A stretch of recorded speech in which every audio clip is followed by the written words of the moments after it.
Hello. So it is Sunday, January 19th. It's the 19th. Um, it's time for a weekly wrap up. I read quite a bit this past week, actually. I have really started leaning into the fact that I think that at least until summer break, the vast majority of my reading is going to be done on the weekends. So I've got quite a bit of stuff that I read over the weekends, genuinely. Other than one book, the only thing that I read, everything else was read on the weekends. The one book I read throughout last week. The other stuff was either last Sunday or yesterday. So that's how life is now. I did also watch a movie, and I got some stuff to read that I received. So let's get into it. First up, the first thing that I read last week was Alley of First Love by Ellie Manahara. This is a BL about this young man. He's in his early 20s, and his childhood best friend and unknowing, unrecorded love of his life, or so he thinks, comes back from studying abroad. He worked as a research assistant in this laboratory in England, and when he comes back, our main character has to face his feelings and everything like that. This was very sweet, and I did really like the characters and the relationship, and it didn't have that weird consent issue that a lot of BL does. Unfortunately, you can see that we have a really bad case of early 2000s BL art syndrome where it looks really ugly. If we would have had a better art style, I probably would have liked this more. Art is honestly, it's a big part of manga. There was one character who was drawn well, and it was our main character's older brother, the goofy one. So I gave this, I think, 4. I got 4 out of 5 stars. It was cute, like I said. If you're looking for an older BL that does not run into the consent issue, which is very honestly hard to find, you could do worse. All right. So after that, I read a book. This is actually, when I marked this as read on Goodreads, I did not rate it because I actually do know this guy, and I didn't want to make it awkward. So this is a poetry collection, and poetry's hard, right? And it takes a lot for me to really enjoy poetry. It really, really does. Yeats is, of course, he's the GOAT. Yeats, Baudelaire. I really like the modern poets, I guess. So it is. I can get into some of the romantics, again, Shelley, the Ozymandias, whatever. So I read Unshaken by Brady Eichelberger, and this is a collection of poems, and it's kind of split up a couple different sections about mental health and his relationship with other people, with religion, with all that sort of stuff. And I feel like it kind of fell into the trap that a lot of poetry does fall into, especially a lot of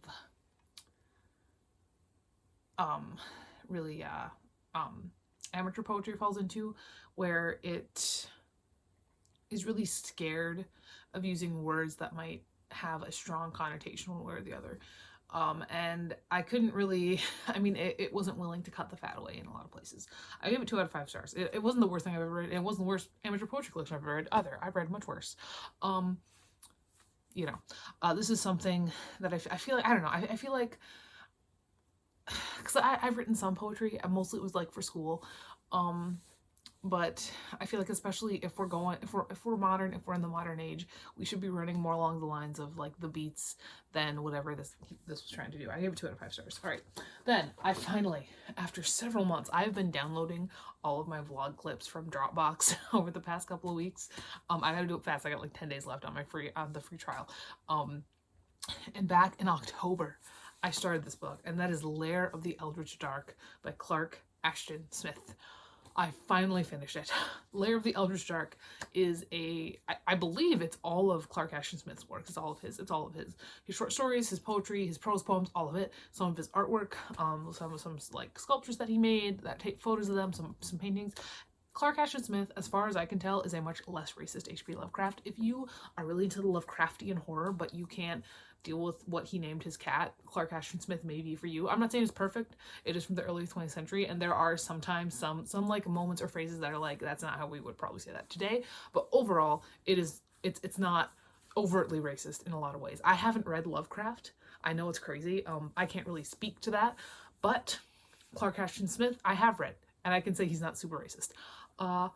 Whenever this man talked about worms, oh my god, I thought I was going to explode. It was beautiful. It was so beautiful. There were some really, really good stories in here. And the poetry, man, what what this poetry collection did not do for me, Smith did for me. Oh my god, it was wonderful, it was beautiful. Like, this man could fucking write. And everything was beautiful about it. I do want to reread, I have A Rendezvous in Averon, which is a collection of short stories. It's got Averon, Atlantis, Hyperborea, Lost Worlds, and Zothique. The Colossus of Elorn, I believe, was my favorite story. Yes, yep. That was a really, really good one. It was really, really good.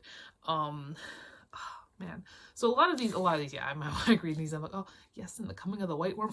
Whenever he talked about worms, it was great. I love worm stuff. I do. I love worm stuff. I gotta watch that one horror movie where like they go, it's a found footage movie, and like they go into the church and then they're like trying to figure out what's going on. They go into like the belly of the church and the whole thing's a fucking worm. I love it. Yeah, I gave it 5 out of 5 stars. It was really, really fun. And I really want to get some like really nice fancy editions of Clark Ashton Smith, although I don't know just like how popular he is, so I don't know how much that is actually possible. Like I said, I do have A Rendezvous in Averon, but like I don't have with a dust jacket or anything. There's that. Yes, I did finish that and it was very fun. All right, then, on terms of things that I've been reading for a long ass fucking time, The Dictionary of Literary Terms and Literary Theory by J.A. Cudden. I did read this entire thing, and there was a lot of it that was kind of interesting. I did get a lot of video ideas from it, just in terms of like different definitions and trying to figure out like how exactly I want to approach some things. I want to talk about like La Mystique de la Merde and stuff like that. I give it 3 out of 5 stars. It's a reference book. I mean, I'm gonna keep it because it's a reference book, you know. So there's that. And then there was the book that I read over the week. So I finished all of these books on Sunday. And then these are the books. This is the book I read over the week, and that is The Girl with the Dragon Tattoo by Stieg Larsson. This was the book on my TBR that I was looking forward to the least. I knew vague things about it. I knew about the goth girl. I didn't really know what it was really about. I knew it was a Scandinavian thriller, and they love their thrillers. But I really didn't have much in my head before getting into this. And to be fair, I did really enjoy a vast majority of this book. All of the Vanger stuff I thought was so interesting and so cool. I understand where a lot of people come from when they say that this book has a lot of really difficult to read,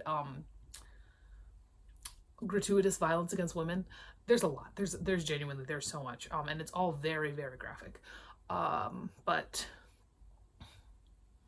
you know, but once the Vanger stuff was done, like, we weren't done, and there was genuinely like 70 pages after the Vanger stuff was wrapped up, and I just did not care anymore. Like, I was here for that mystery. I was not here for all this newspaper stuff. like I like the main character, not that much, you know. I gave it 3.5 out of 5 stars. I did read. I'm glad I read it. I do think it's kind of a modern classic in a way. Like people talk a lot about this book, or at least they did. It might have fallen a bit out of vogue at this point.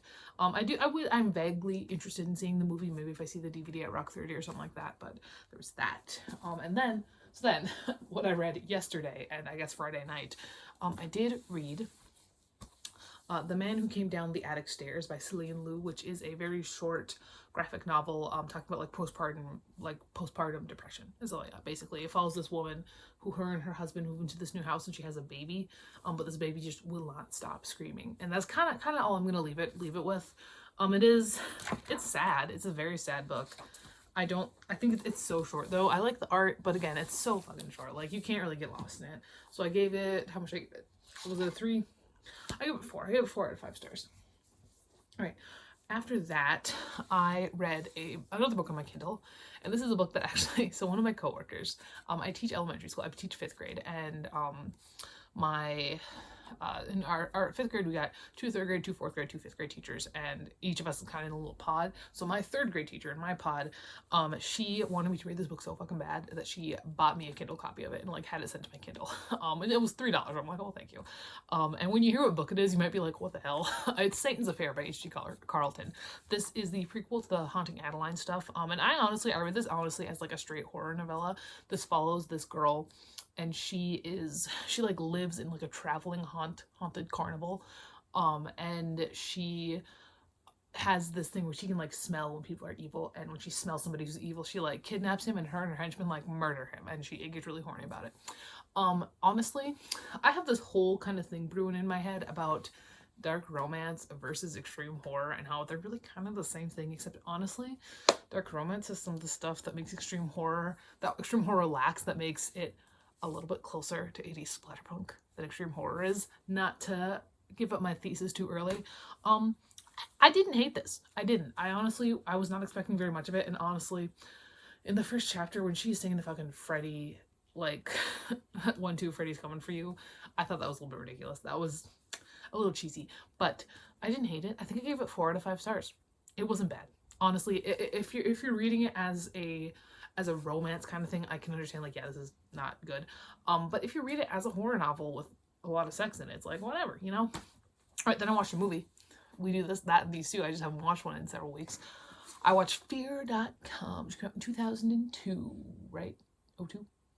Oh, 2000. In 2002. This movie was so bad, and it was so boring. I watched this yesterday, and today I watched Saw, which is not in this wrap because that's for next week. And just the vast difference in quality between this and Saw is like, oh my god. Basically, this follows this, it's like an investigative horror film. But we're talking about like this website where if you go to it within 48 hours, your greatest fears will kill you. And it's talking about cold case. It's just boring. Honestly, I remember jack shit about this movie. I watched it and it was gone immediately. It's not good. Don't watch it. It's boring. Then I read a couple of manga. The first one I read was Vampires, My Peer Vampires, Volume 1 by Akili, which is a little Yuri manga about this girl, and her grandmother dies. When her grandmother dies, this very cute girl shows up, and she's a vampire, and our main girl is like head over heels. It's very cute. This is a very cute series. We got some cute art there. This is not really something I'm really interested in continuing. It's just not, I don't know, like, it was cute, but it didn't have much else to keep me going. I give it 3 out of 5 stars. The other one was a memoir, a graphic memoir, a manga memoir, and it is an adaptation of this author's memoirs that he wrote, and it is honestly, it's a lot. It's a true story, like, it's talking about him, and it's very sad. It's very sad. It is Until I Meet My Husband, by Ryusuke Nanosaki and Yoshisuke Sukizuki. And this was, I believe, they were the first... yes, the memoir of gay activist Ryosuke Nagasaki and the first religiously recognized same-sex marriage in Japan. And it's about him growing up as a young gay man in Japan in the like 90s and early 2000s, and just how much he went through, and how much, like, a lot he struggled with, like, in his own chest. Like, it didn't get very specific or like graphic about any of the stuff he went through at others' hands. There's a little bit at the beginning of it when he's like a child, when other kids are like making fun of him for being kind of girly. But it's a lot of it is like really in his own chest and his own head. It's very sad, honestly. Like, every single fucking chapter of this, I thought I was gonna start bawling my eyes out, and it is beautifully drawn. Oh my god, it's beautiful. If you can get your hands on this, I would suggest picking it up. I give it 5 out of 5 stars.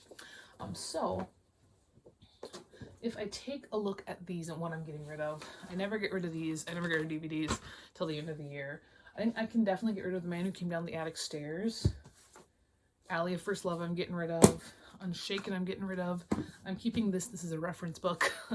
I'm getting rid of this. I'm getting rid of this, and I am keeping this. So I'm getting rid of 5 books. 5 books. I'm getting rid of 5 books. I'm keeping 2, and then 2 of them were, of course, you know, on Kindle, and the other one is a DVD. What I received 2 books, a DVD, and a New Yorker this past week. So I did get Bullet Through Your Face by Edward Lee, which is 3 short novels, and I bought this because it's very interesting. So I was on, I think, r/extreme horror or whatever it was on Reddit, and somebody was mentioning, like, are there any extreme horror novels that have like a male main character going through the same shit that female characters normally go through? And I thought that was interesting, so I clicked on it. I was like reading around, and someone mentioned that Edward Lee, who I've never actually read from before, but he's pretty popular, and I think he's been around for a while, so he might not have some of the issues that current extreme horror authors have. I think he's been around since the 90s, so I might be able to actually call him splatterpunk. That he actually wrote Evernatt, which is one of the stories in this, as a response to that, kind of, that he only tortured female characters. So that and that's got 2 other little stories, and I'm gonna read you the synopses of these because they're just genuinely, like, hilarious. Evernatt is one man is forced to endure an unimaginable torment just stay alive one night at a time. Good, cool. The Salt Diviner is where it gets really spicy. A touching story of one couple and the quadriplegic homeless fortune teller locked in their basement. And we're gonna get even worse now. We're gonna get even worse with the refrigerator full of sperm. Why are all the men of Lundville falling into comas with their pants down and dicks up? So we'll see how that goes. I got that. I did also get a DVD that does have the entirety of Tokyo Ghoul. It's got 1 through 49, episodes 1 through 49, 2 OVAs, and 2 live action. So that should be a fun time. I watched the first season of Tokyo Ghoul, and I enjoyed it, but I never went any farther than that. Then I've got my completion of the Battle Royale manga. This is volume 15. I have the whole series now. That is my retirement plan, is the fact that I have the whole Battle Royale series. But now I do have all of them. They're all safe in my office. And now I can focus on chasing down Future Diary, which is proving to be just as fucking expensive. God damn it. Every time. But I do have this. And then the New Yorker for January 13th, 2025. So there's that. That is everything. I will talk to you next week. We will see just how good next week is. I have kind of altered my book buying thing a little bit again, in terms of, because what I had going was like this spreadsheet where I could like earn points and stuff like that. But what I decided to do now is different. It's like it's less rules, but also I think less book buy. Honestly, if we're being completely real here, that thing is probably never gonna die. But I'm still doing my best. But that is everything. I will talk to you later, and goodbye.